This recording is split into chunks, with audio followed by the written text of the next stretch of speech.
pueblo, mi gente, mis montañas, mi tierra. Esa fragancia de las flores, la brisa, ese viento fuerte, esos caminos largos, interminables, que nos dejaban ver esos paisajes hermosos. Sí, el Morro, lleno de tanta montaña. Mis amigos, todo lo que jugamos en esos tiempos. Infancia feliz. Sí, allá en mi campo. Qué tiempos aquellos, cuando salíamos con el viejo por las montañas, a caballo, con nuestro caballito, con nuestra mula, a recoger el ganado, a recoger las ovejas, los chivos. En mi casa siempre hemos tenido los animalitos, pues. Sabroso, qué bonito. Y de niños nos inventamos cualquier juego. No necesitábamos los juegos de ahora. Nos inventamos nuestros propios juegos, la carrucha, el trompo, cualquier juego, la rueda. Nos la pasamos todos inventando, todos los días, inventando. ¿Qué hacemos hoy? Nos íbamos hasta a las quebradas, hacíamos nuestros pozos, nuestras cosas, pero teníamos que regresar temprano, antes que llegara el viejo, porque si nos encontraba afuera sin hacer los oficios, ay, compadre, mi rancho. ¿Cómo extraño esa casa? ¿Cómo extraño a mi padre? ¿Cómo extraño sus oficios, su caballo, sus herramientas, su cosecha, su día a día? Esa labor que él disfrutaba bastante. Esa pequeña cocina, el olor a queso, el olor a leña, ese sabroso café en las tardes, después del trabajo. Sabroso, ese olor. Recuerdo cuando mis viejos tostaban ese café. Esa fragancia. Una cocina pequeñita, llena de olores de casa, pues. Recuerdo ese olor a la arepa de trigo. Qué sabroso. El café, por supuesto, el guarapo, todo eso. Cómo nos gustaba escuchar aquellas historias, esas historias de nuestros viejos, esos cuentos. Sí, de todos esos cuentos de misterio, de la gente de antes, de todo lo que disfrutaban, de sus necesidades, por supuesto. Esas cosas se me vienen a la mente. Ahora acá, donde estoy, lejos de mi pueblo, lo añoro, recuerdo todo eso. Recuerdo que siempre le sacamos al viejo ese mismo libro, el libro que hablaba del Morro, que hablaba de la historia de nuestro pueblo, de tantas anécdotas, de tantos recuerdos de nuestros antepasados. Una historia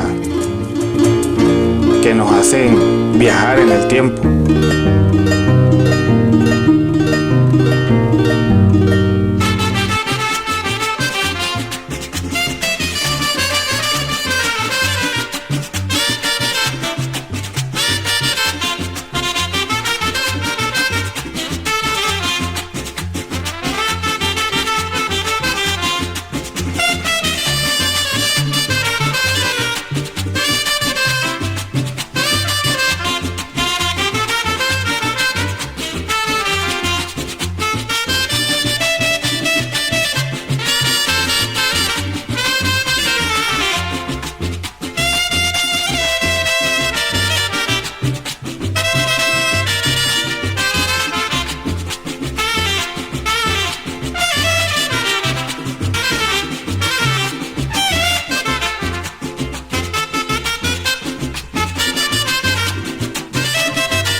Vamos a narrar un poco lo que fue la reforma de la iglesia últimamente que se hizo en el año más o menos 78, 80. Pero antes de eso sucedió que aquí estaba el padre Santo Martín de la Mata, de cura párroco, y llegó un momento de que la iglesia ya tenía la estructura que había sido reformada entre el año 56 y 58.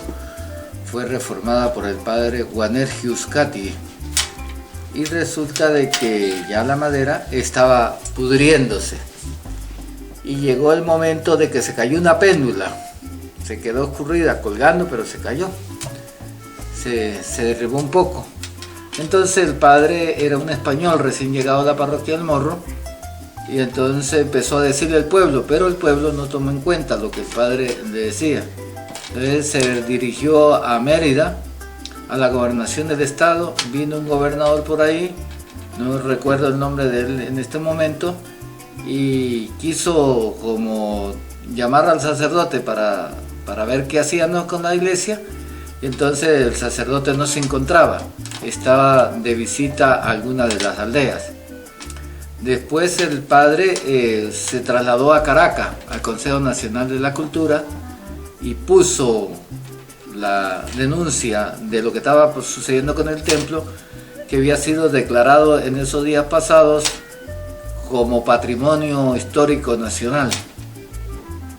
Vino un ingeniero de allá que se llamaba de apellido Gasparín, o de nombre Gasparín, y vino y vio que el altar, la iglesia tenía un valor cultural, histórico, por el altar mayor, que había sido construido en el año 1800. La iglesia, así como está, con tapia y todo, fue construido.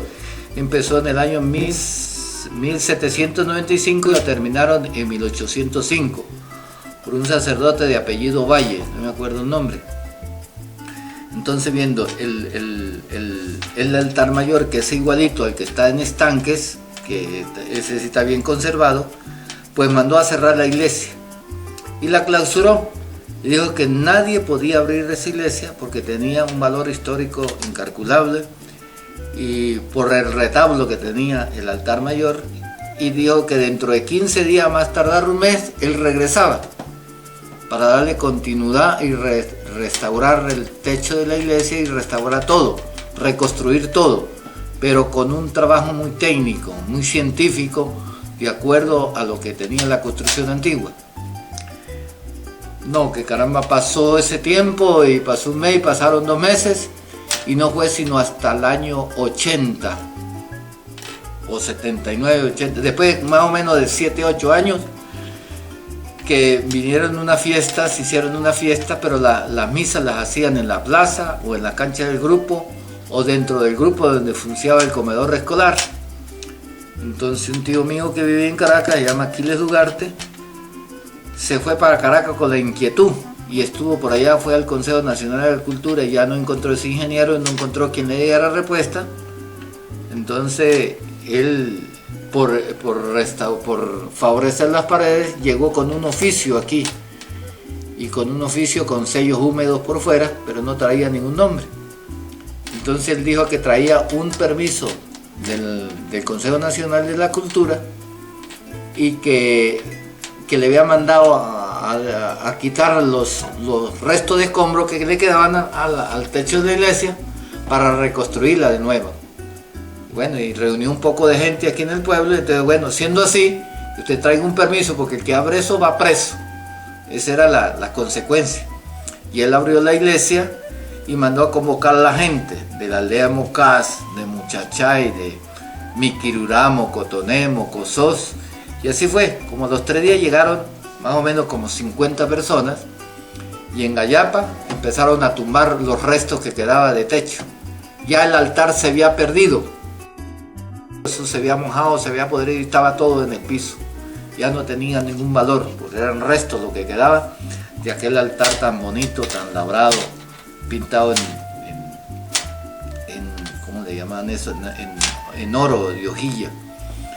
Y ya no habían sino restos de eso. Bueno, total que tumbaron los restos y bardaron las paredes. En la tarde le dijo Aquiles, vengan acá. yo este oficio no tiene ningún valor. Esto no tiene ningún valor, esto lo inventé yo, pero lo inventé para que ustedes salieran y resguardaran las paredes antes que se cayera, igual que el techo, igual que el altar mayor. Y mi tío todos los días, pues ahí, Aquiles Ugarte, pendiente de la construcción. Así hasta que se terminó más o menos en julio, empezó en el año 80 y se terminó como en el julio del año 83. Y el 17 de agosto vino Monseñor Salas, estaba recién nombrado obispo de Mérida, junto al padre Santo Martín de la Mata, y bendijeron la reconstrucción de la iglesia, el techo. Pero no tenía nada por dentro, no tenía ornamentos, no tenía bancos, los santos estaban, las imágenes estaban por las casas resguardadas.